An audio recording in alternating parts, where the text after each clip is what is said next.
வணக்கம். மூலநோய். இதனால கஷ்டப்படுறவங்க பார்த்தீங்கன்னா, நம்ம இந்தியாவுல ஒரு 50% மக்களுக்கு மேல் இந்த நோயினால அவதிப்படுறாங்க.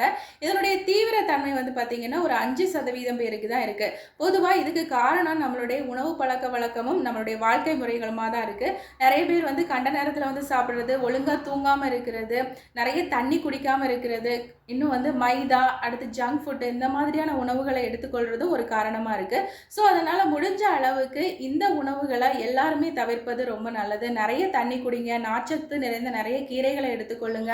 முக்கியமா உங்களுடைய உணவுல கருணைக்கிழங்கு அப்படிங்கக்கூடிய ஒரு கிழங்கு இருக்கணும். ஏன் அப்படின்னா, இது மூல நோய்க்கு ஒரு சிறந்த மருந்தாவே இருக்கு. கருணைக்கிழங்கு லேகியமாவும் நீங்க வாங்கி பயன்படுத்தலாம். அடுத்ததா தினமும் ஒரு மோர் குடிக்கக்கூடிய பழக்கம் உங்களுடைய லைஃப்ல இருக்கணும். இந்த ஃபியூச்சர்லயும் இந்த நோய் வராம இருக்கும். உடல் பருமன் அப்படிங்கிறது இந்த நோய்க்கு ஒரு காரணமா இருக்கு. அதிகமா வெயிட் தூக்கும்போது நம்ம அப்டாமினலுக்கு ஒரு பிரஷர் குடுக்குறோம். ஸோ அதுவே மூலநோய் வரதுக்கு ஒரு ரீசனா இருக்கு. இது நெறைய பேருக்கு தொந்தரவு குடுக்காம இருக்கிற வரைக்கும் நல்லது. தொந்தரவு குடுத்ததுன்னா கண்டிப்பா அதுக்கான மருந்த நீங்க எடுத்துக்கொள்ளணும். முடிஞ்ச அளவுக்கு கான்ஸ்டிபேஷன் ப்ராப்ளம் வராம பார்த்துக்கொள்ளுங்க.